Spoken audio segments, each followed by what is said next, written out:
Howdy folks, Doc here with Last Best Tool, and I just got back from about a week of overlanding down in the Utah desert, and I wanted to point out in a couple of videos some heroes of the overlanding adventure in terms of tools, and this is one of them that kind of snuck up on me. I had brought these as kind of area lights, camp lights, but one of the things I realized is that I could easily just clip them to the truck with the magnets. Not super strong. I wish there was a little better system, and I might make one, and a little smoother one.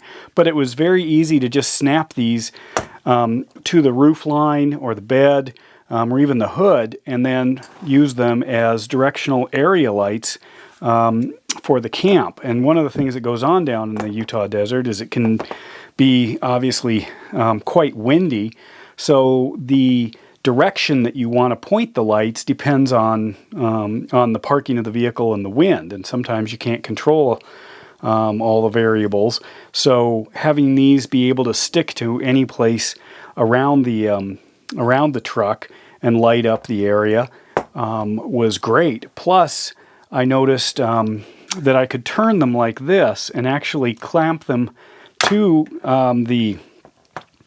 to a metal surface facing in. And why would I do that? Well, because these are really bright.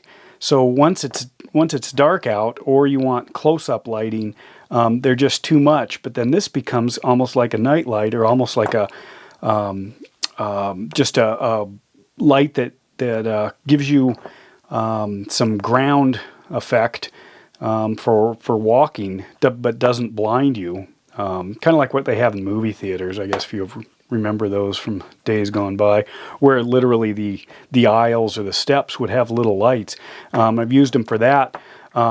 They're a little bright for close-up stuff like reading in your sleeping bag, but it is easy to kind of use up a bunch of the light bouncing off of things. I also would slip them for fast things like this right down, say, into a pocket, just to hold it while I'm working. KP stuff.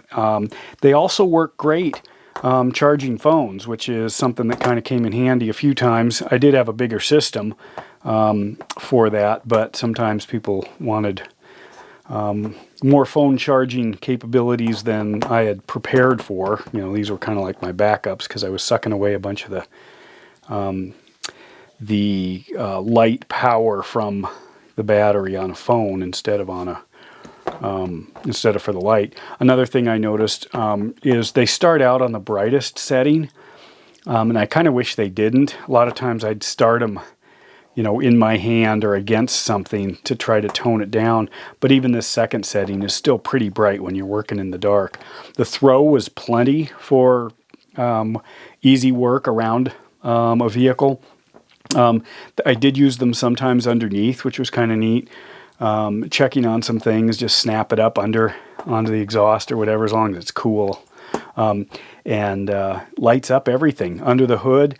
But again, I tossed them literally right on the cab and just stuck them just like I would if I had installed some area LED lights off racks or off the roof line to point in different directions. These are they'll work on anything. So anyway, those are some of the things that I discovered using these, that they're great. I might even get a couple of more, but from now on, they're always going to go with me when I'm out overlanding. So with that, Doc out.